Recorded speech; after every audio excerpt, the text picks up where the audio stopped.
Appreciate the time, Mr. Chairman. I think for the, we will be submitting questions for 4 of the witnesses today on different wells, but I have some other issues that I would like to address because I don't get the opportunity often to do so. Mr. Merritt, thank you for being here today. I have an opportunity to say something here that for many in this room is going to find they may fall out of their chairs. I'm going to agree with you on some parts of your testimony. I agree that opioid epidemic and opioid addiction is heartbreaking. I've seen it and tragically up close and personal, and agree that the Comprehensive Addiction and Recovery Act is a good first step toward combating this problem. That's why I was a part of that act. And I think we can agree there needs to be competition in the addiction medication market. But when we talk about general pricing, we are the same. There's some points that I want to raise that concern me. And I think you know we have a different opinion on the value of PBMs to the healthcare marketplace. You say in your written testimony that PBMs help bring down prices of prescription drugs across the market by harnessing competition and among manufacturers. You go on to say that the one way that PBM lowers prices of prescription drugs is through taking advantage of all the efficiencies of mail service pharmacies. Mr. Merritt, isn't it an inherent conflict of interest when a PBM mandates or heavily incentivizes patients to use their own specialty or mail-order pharmacy?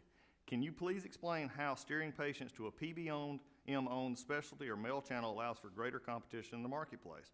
Also, help me understand how it's beneficial for a patient to obtain expensive, complex medications, some of which need to be self-injected in the mail, where they have zero opportunity to show in person how to properly use the medication for maximum benefit. Sure. Well, first of all, the Federal Trade Commission has looked into this in terms of the mail and if there's a conflict of interest, and found that there is not. And I think probably the way to think about it. That's not a real helpful analogy given their track record in some of the trade conversation. No, I have other. We're going down a wrong road to start with here. Okay, well, I think the FTC is a respected agency, but we can disagree on that. I would say this, maybe a simpler way to think about it, because all this is so complex with so many different layers, even for people who really know a lot about healthcare. Think about it like Amazon.com. They have Prime, which a lot of us use for home delivery. Amazon is its own deliverer.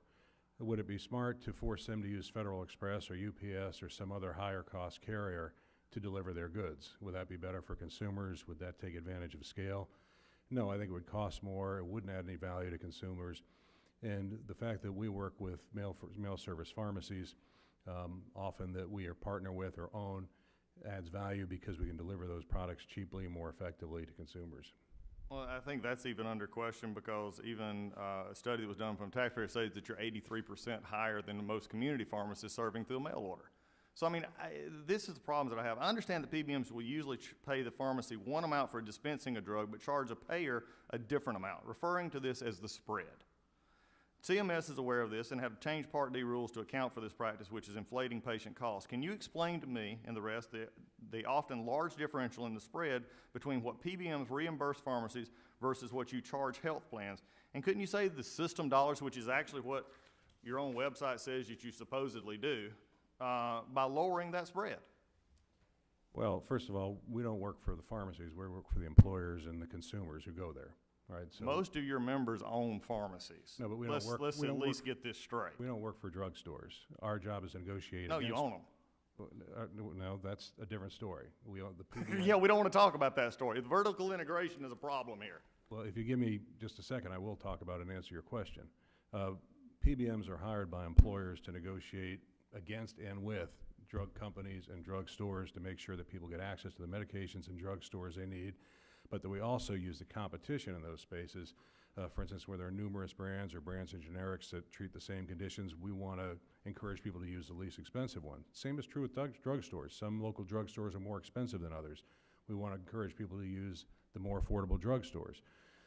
In terms of spread pricing and so forth, that's something that the plan designs. That is something that the employer decides. They're fully aware of that. And if they want to provide incentives for us to get better deals with drugstores by doing that, they'll go ahead and do that. But as you said, Medicare and a lot of other programs and payers don't want that. That's fine too. It's totally up to the payer. Look, TRICARE's own study said if they got rid of PBMs, they'd save $1.3 billion in 2013. You cannot tell me and sit here and tell me that your groups, which you represent, many of which have testified before this committee and been untruthful with this committee, can save this money. No, I wouldn't go there with me on that one. Oh. You didn't testify. One of your members did. Okay. And this is the problem we have. You want to look at it overall, not only the opioid addiction issues that we've got here, but the pharmacy prescription. I have one more, Mr. Chairman. I just beg the judges, because this is out of his own testimony. It says allow them stronger measures to remove discipline or rogue pharmacies from planned networks is one of your solutions.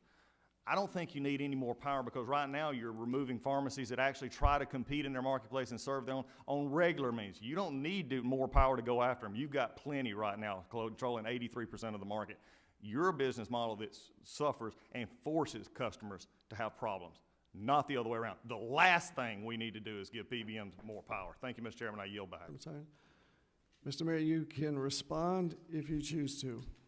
Well, I would just say, as Dr. Ketchum pointed out, there is a problem with diversion. There is a problem with fraud in healthcare in general. And we see it at the pharmacies. We see it in other places in healthcare as well. And some drugstores are better than others. And so we want to make sure that the highest quality, most affordable drugstores are the ones that people are encouraged to go to. We may have a disagreement on this, but this is the way that we see it, and I think facts back that up. Right, Mr. Chairman, if the audits in the pharmacies were actually doing, Gentlemen, are we going to get a second round? Because that statement right there is No, just no, we're false. not, because before I got here, because of votes and not keeping this panel, you certainly can submit written questions to